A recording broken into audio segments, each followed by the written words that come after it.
To the Relationship Reset Network. Here is where we care about how you show up in your relationships. That's whether with God, self, or others. So, with me today, I have a special guest, Andrew Michael Orton. He is a neural and coding specialist and the founder of Extraordinary Men's Network. Ooh, tell us, Andrew, number one, where you from and what exactly is a neural encoding specialist? Great questions, Martha. Thank you. So, where am I from? Yes, the question everyone wants to know.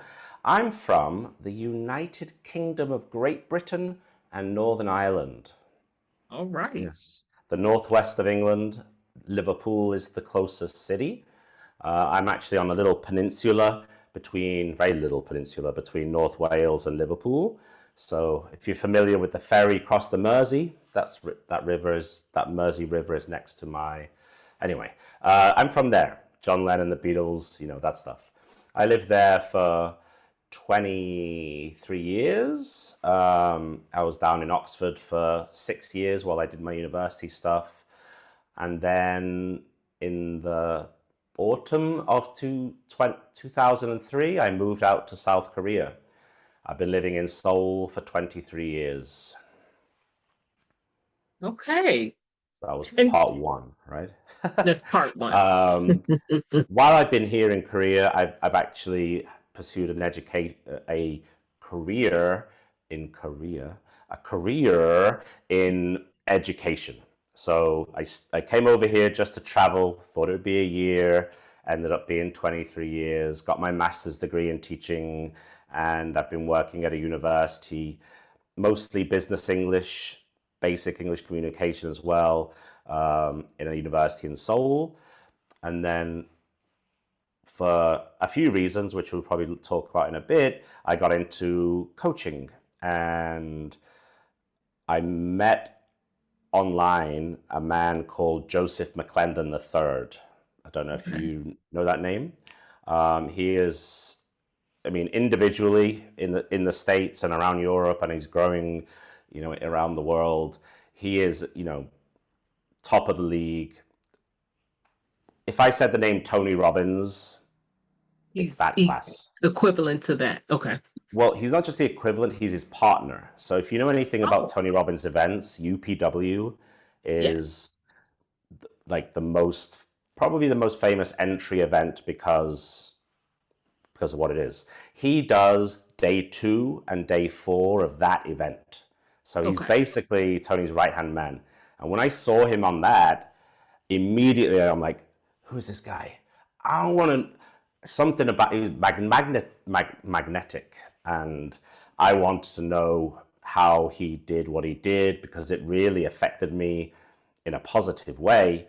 And then, as the universe works, several months later, I got an email or an advert saying this guy has a coaching institute and he is opening up a new cohort to train people to become neuroencoding specialists, which is Okay. his modality. Rather than saying, we're NLP coaches or CBT or whatever, he takes the best of what he's learned and has made his own curriculum and his own institute. So I did it with him, with his wonderful team, and that's what earns me the title Dual Elite 1-star Neuroencoding Specialist, because I took it to 3 levels. Okay. And so, as the founder of Extraordinary Men's Network, what is your goal in that network? To facilitate all men to live as extraordinary as me. No, Okay. that's the idea. I mean, just some context. I called myself, my moniker for coaching, the OG coach. And some OG people heard coach. that, oh, OG, like original gangster. I'm like, no, no, no, no, no. I'm from, if you saw where I was from in the UK, there's nothing gangster about me. Um, it was more ordinary guy coach, Okay.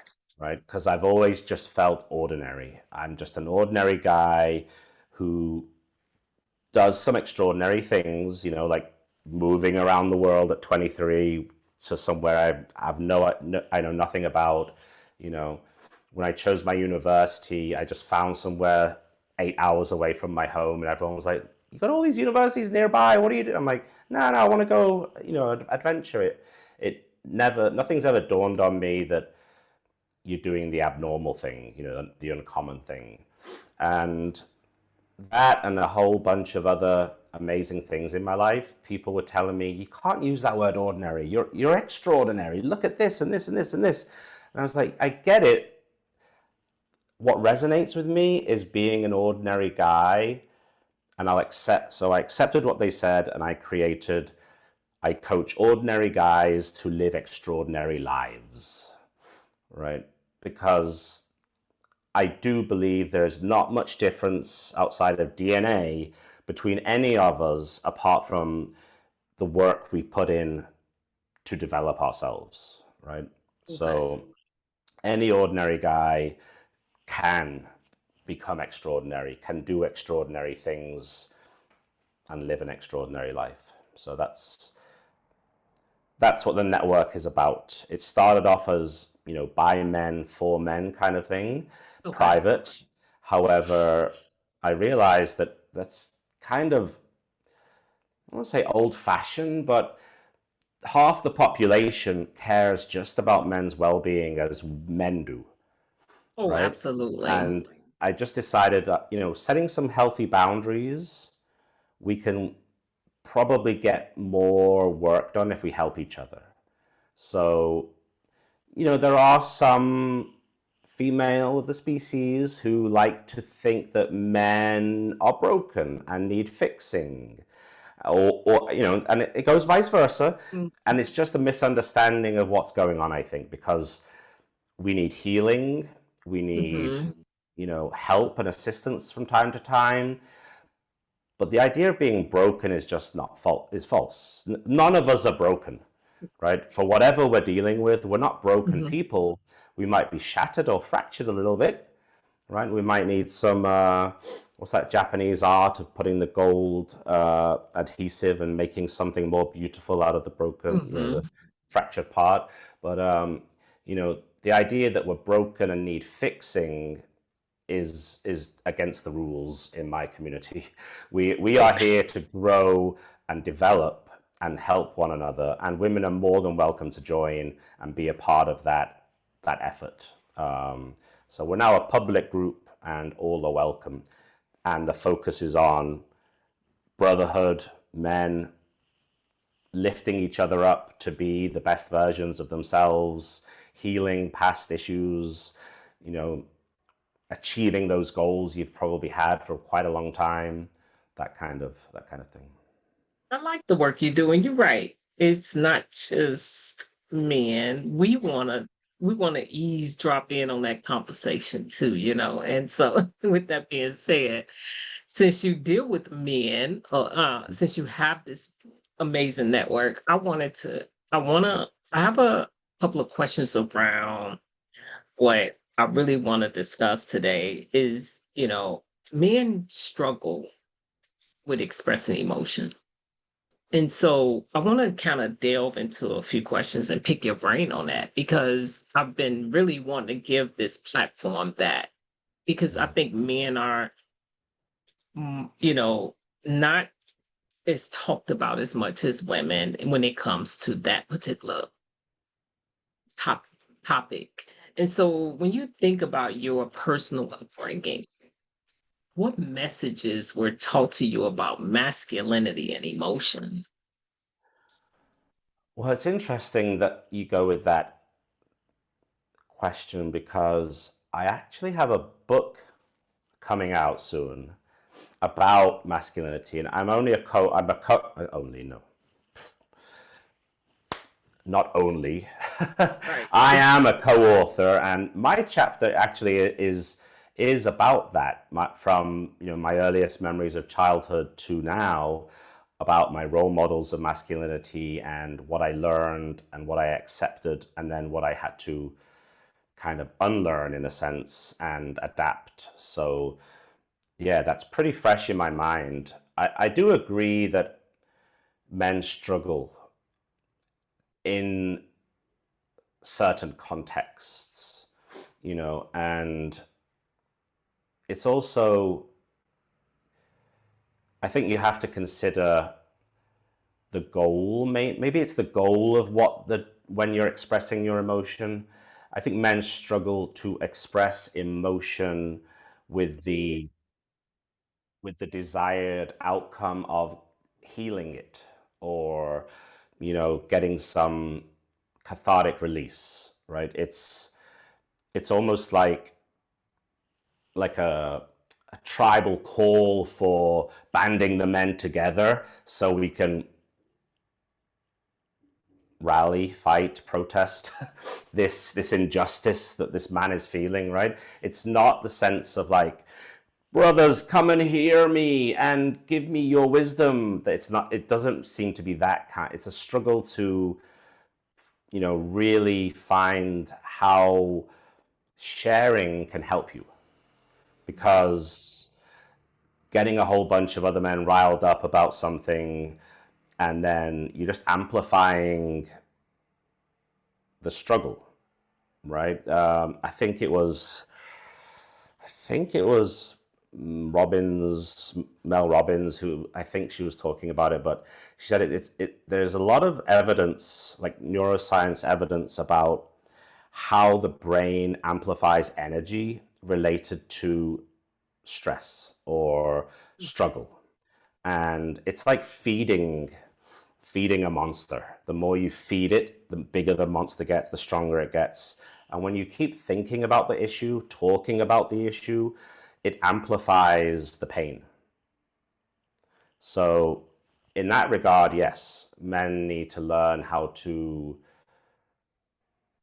express with the desire to overcome.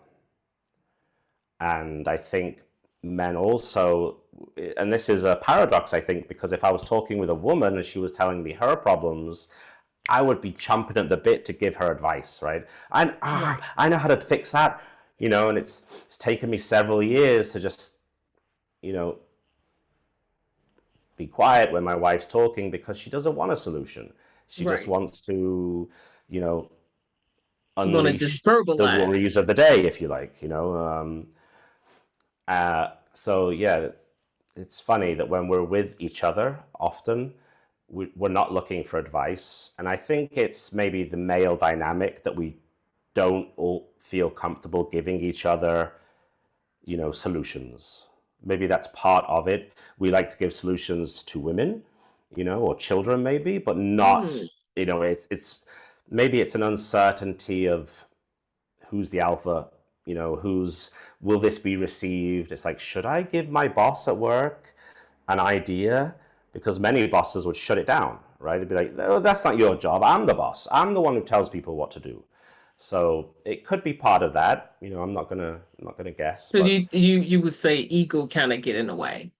yeah, ego definitely gets in the way. Yes, whether it stops you even sharing in the first place, or stops you, listening to valid opinions or advice. Yeah, definitely. Now, when you were growing up, did you ever get signals that vulnerability was connected to weakness? Not directly. I realized I grew up with quite a strong feminine energy, because my mom, we spent most of my time with my mom and my sister, and auntie.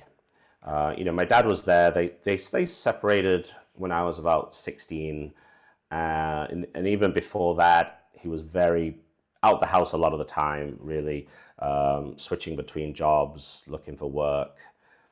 So my mum was the primary caregiver, and even her, she would not cry in front of us. We'd catch her locked in the bathroom crying on the toilet, for example, you know. So Mhm. there wasn't a lot of like, it's okay to show your emotions. And then from my dad's point of view, and I mentioned this in the book, this is nothing critical against him. It's just his coping mechanisms were, you know, I take care of myself and I find my own solutions. Mhm. And, you know, inevitably he did. I just wondered to what detriment of his overall health because he kept it all this the stress and worry inside. So, you know, I'm 46 years old and I'm grateful to learn these things now because, you know, the sooner the better. Um, but there's definitely lessons there in terms of, you know, sharing. A problem shared is a problem halved, and there is there is no shame in admitting you have struggle, right? There's no Right. shame in it.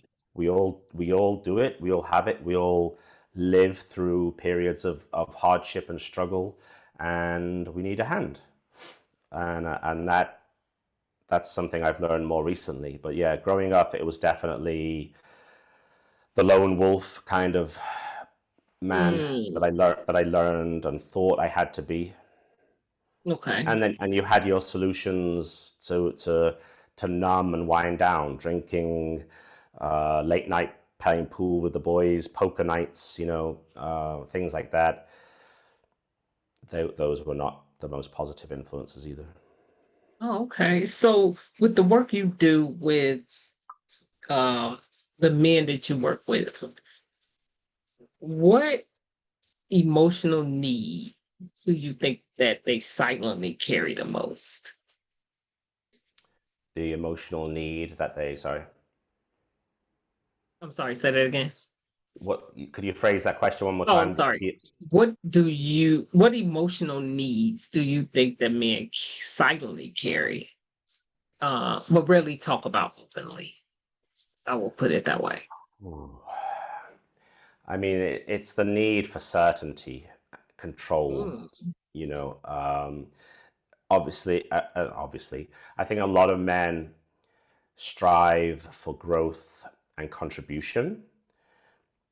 However, to do that, you need to be operating in a abundant way, I suppose, right? Like you need to have something to offer in order to contribute, and you do that by yourself. And you need certainty of your own abilities, certainty of the outcome, certainty in other, you know, relying on other people. So when we live in an uncertain world where anything can change, and most of the, you know, the variable aspects of our life are outside our locus of control, that causes a lot of conflict internally for men.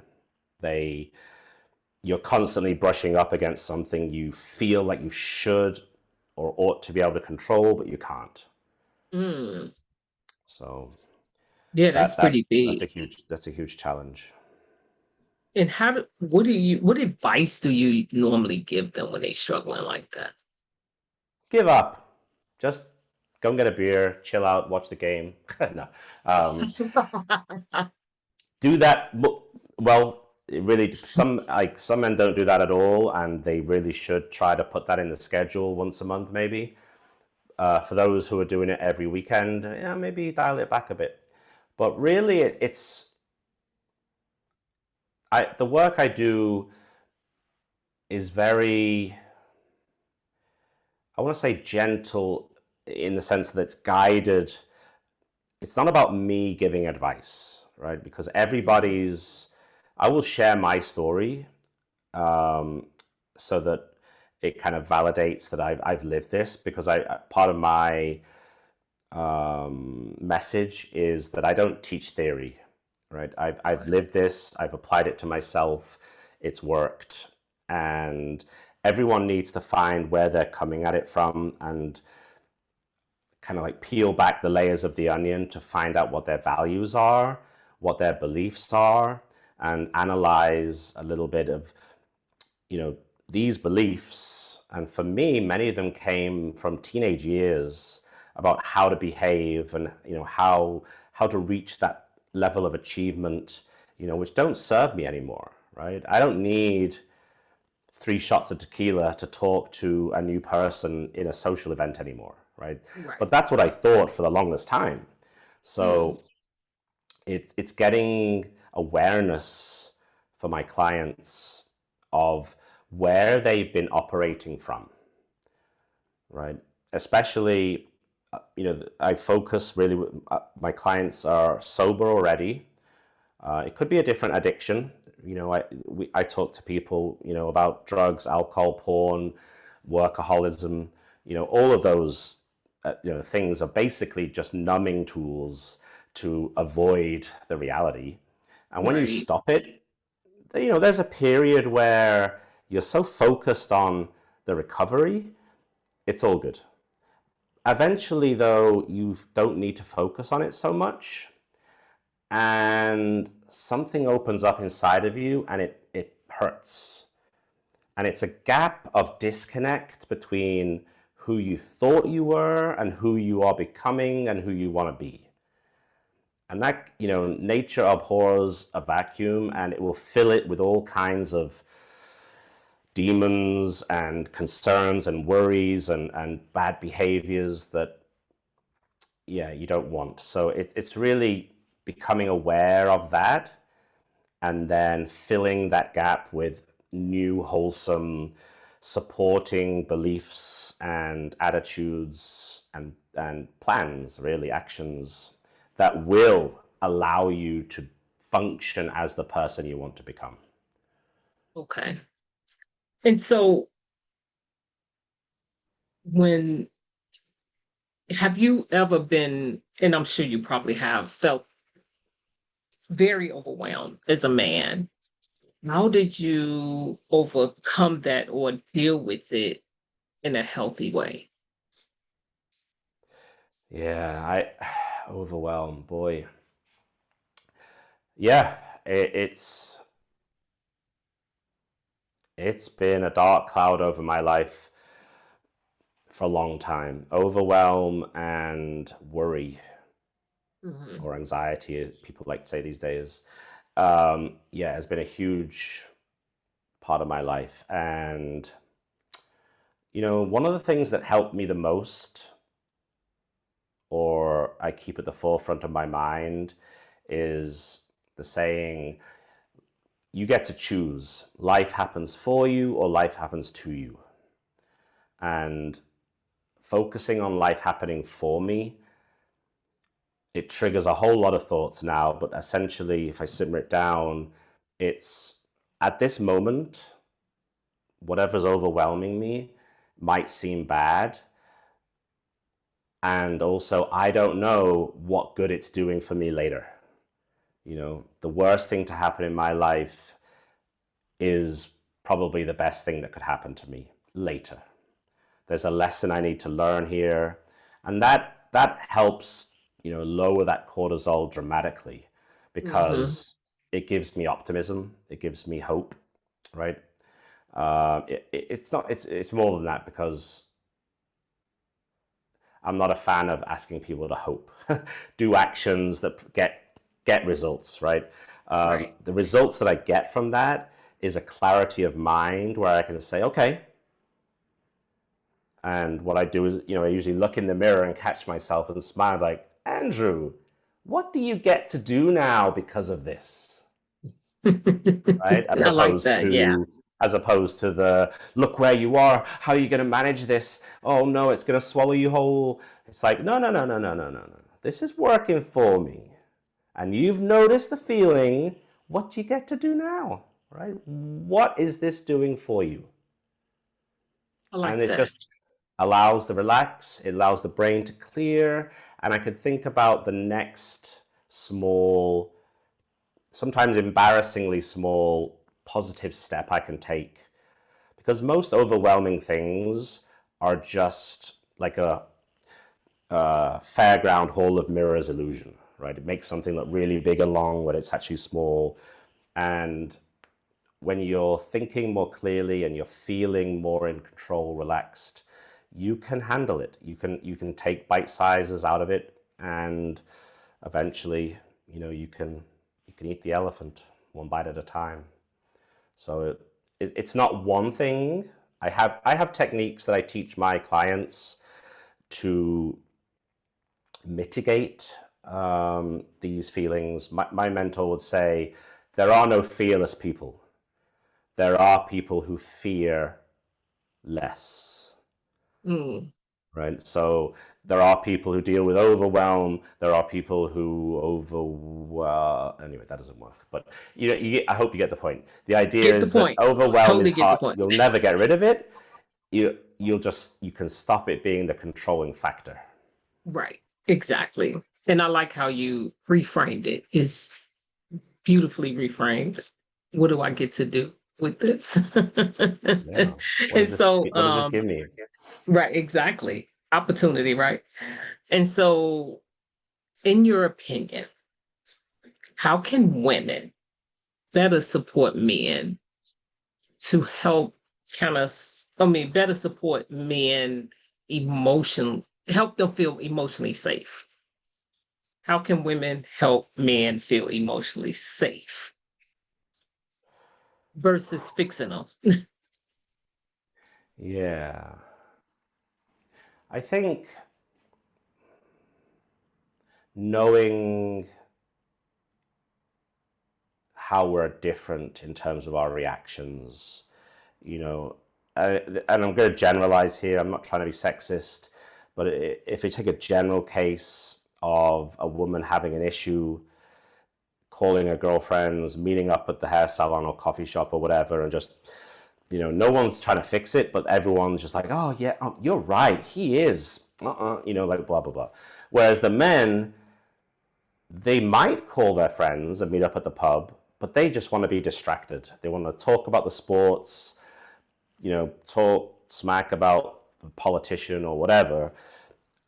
However, more common, I think, these days is the men just want to retreat and be alone, possibly in a dark room, if men caves still exist. They just, it's the analogy of really retreating back into their cave while they, come to terms with what's going on. Because I think there's a lot of shame and guilt Mhm. felt by men when they, especially if there's an outburst. If it's internal, it's a little bit different, but still, it's a feeling of, I shouldn't feel like this. I shouldn't behave like this. What's wrong with me? I'm letting people down. And the last thing you want to do is be with people, right? So women are like, where are you going? I'm like, why do you always go so quiet? And it's like, you understand that a lot of men need some time, a little bit of time to accept what they did, accept the situation, and then eventually, sooner or rather than later, they will be willing to talk about it. And when they're ready to talk about it, similar to, men don't offer advice right away unless it's asked for. Women don't interpret or give guidance on their feelings, right? Just let them say it, Mhm. and when the time is right, you can exchange opinions about it. But for men, the ego and the desire to be the provider and the hero, it just goes at odds to feeling weak and scared. Okay.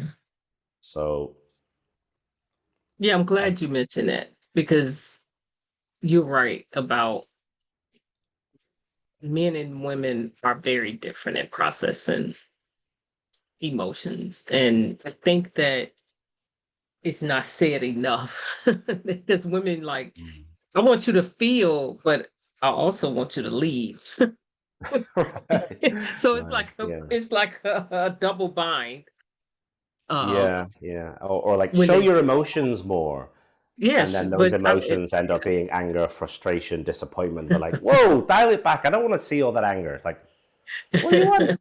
right, It is the same for men, though, because we don't necessarily want that either. right. Especially men who are fathers, spouses. It's not our desire to be the big angry ogre around our family.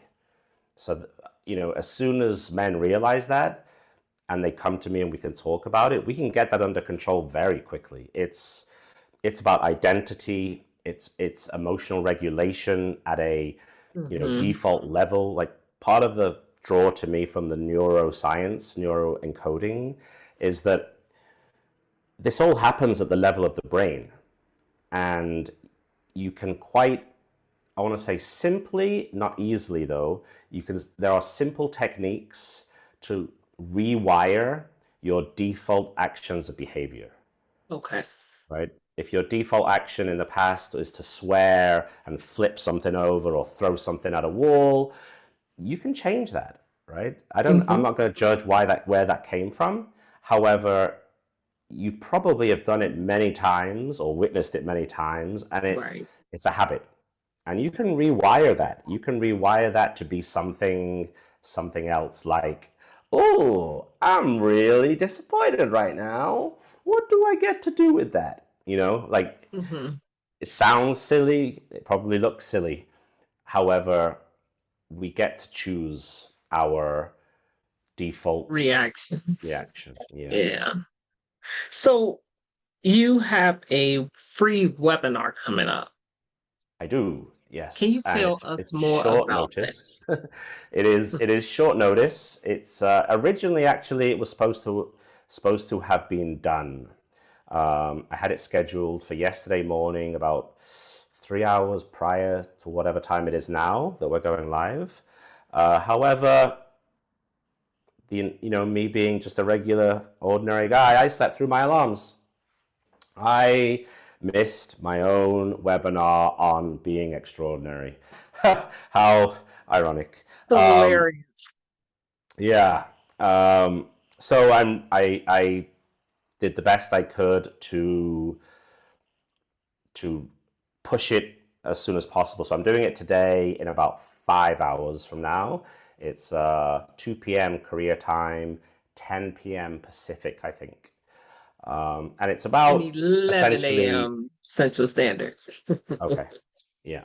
So in I short, think. it's, I want to give 3 tools for men to use to rebuild self-trust, to rebuild their clarity, and to gain control. That's the essence of it. Okay. Definitely put your information in the comment section so that people I can will. register Thank for you. that event because, you know, we want to add a platform for men to be able to have these resources, but we also want you to use them as well. So, um, we want men to use those things because being silent, is not the absence of emotion. Yeah, and I don't want to derail this conversation, but it is a fact that I don't want to be ignored, that you know male suicide and male depression, Hmm. these things are at, is it epidemic levels, right? That never before seen, and it's in our best interest for everybody to Yes. bring this into the open and figure out why it's happening, and how can we reduce it, because And you how can know we support? mothers losing sons, kids losing Hmm. fathers, it's no, it's got to stop. And men are carrying emotions they were never taught to process. Like you said, Mhm. beneath all that anger is hurt. And Yeah, a lot of times they were never taught to process those emotions. But now you have someone that can help you through that, which is Andrew, can help you yeah, I've get dealt with hold. so much in a short time. My biggest thing, actually, with becoming sober, it started with anger. I had such massive anger I was angry all the time. Fortunately, I was not a violent aggressive. However, I'd find things every 5 seconds to be peeved about. People running red light, people doing things that were even none of my business. They were on my periphery, and I was sick and tired of it. And my therapist actually said to me, until you stop drinking, you're not going to be able to figure out what's making you angry, because alcohol has such a a hold on your emotions. It doesn't allow you to perceive and work through your emotions clearly, that Hmm. you'll never get to the bottom of it. Like, it wasn't an ambition of mine to stop drinking. I never thought that would happen. It was a Uh, roadblock, right? but it was, yeah. It turned out that once that was out of my system, I could see things for what they were, and I could think Mm. about things clearly. So, this is not a sobriety program. I can definitely talk about that if people want to get in touch. This is about practical techniques to gain clarity and control and self trust in yourself. So, That's awesome. And I think it's awesome that you have that because, you know, men don't just need permission to, to be strong, but they need permission to be human. That's the biggest thing. A yeah, call to humanity. it's a struggle because what I see online or what I Mhm. see in my day to day life with my friends is they acknowledge it so far and then stop. They stop at the point of taking action, right? It seems very similar to me when people say that's just the way I am. Okay. Like, I'm a short fused, angry person.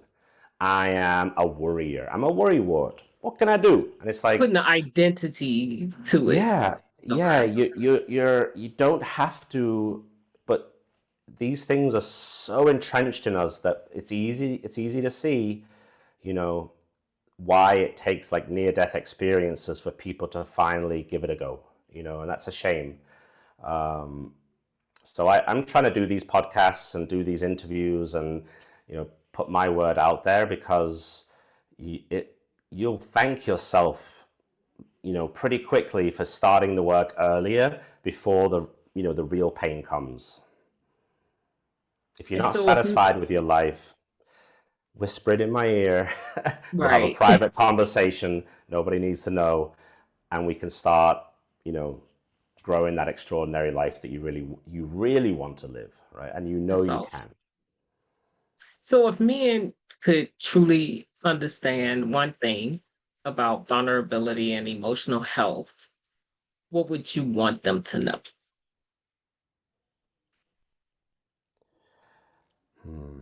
Vulnerability can be a superpower.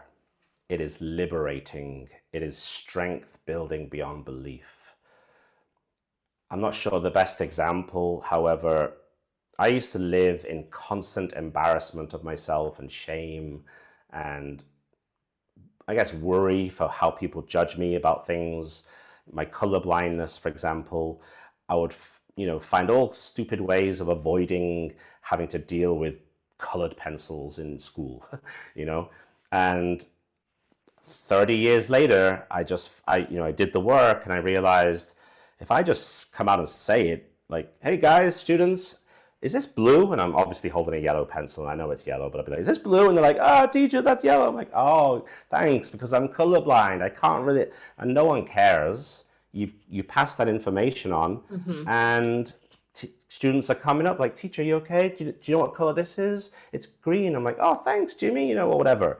And you realize that people aren't out to get you. However, when you hide stuff, there's an instinct of, like, it's like people smell shame and they want to poke it, Yes. So when you start owning it and admitting it Hmm. to people, they respect you for it and they want to help as best they can, or the respect goes so far. You feel whole again when you acknowledge the whole of yourself. Amen to that. Amen to that. So you briefly touched on the book coming out. Did you want Mhm. to add anything else to it? It's just that if you're interested in, gaining some perspectives on men's journeys to understanding masculinity. For me, as I mentioned earlier, it was strongly related to my father figures and role models, and how what I thought was healthy and good was actually limiting me and potentially damaging me. Other men have written about other experiences in their lives, but it's a really I would say eye-opening book, and it's a very honest and authentic experience. Everyone's written differently, different styles. However, the overall it left me with just a positive, wholesome feeling for the future of masculinity and men. We live in a time now where masculinity is almost a taboo word. So this is definitely a positive light for that, that meaning, that word. Well, Andrew, thank you so much for coming on the Relationship Reset Network. You really brought some great information on, you know, the struggle of men expressing themselves emotionally. So I hope that men take advantage of what you have to offer when it comes to the free workshop. It's free, and I'm sure Absolutely. it's going to be amazing. It And is, and so there'll be a if you 5-day can, challenge after the webinar. And as part of my apology and an ethical bribe, I will offer anyone who joins the webinar a free one-to-one 30-minute debrief after the 1 week. So if you do the webinar and you follow the tools that I give you for a week, I want to speak to you for 30 minutes to find out how it went, set you up for the next, however many weeks you want to continue doing this. For me, it's a lifetime habit now, but that's part of it too. So thank you. well, okay. Well, I want to say to those who listening, thank you so much for tuning in to the Relationship Reset Network and joining us.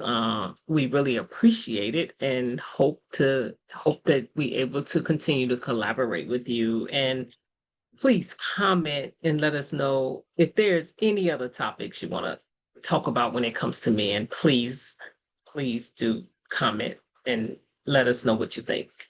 Talk Yeah. to you And soon. I have another several hours worth of conversation about me and my multicultural relationship with my wife in Korea and all that. So if you want to get into Okay, that side of relationships, I love talking about that too.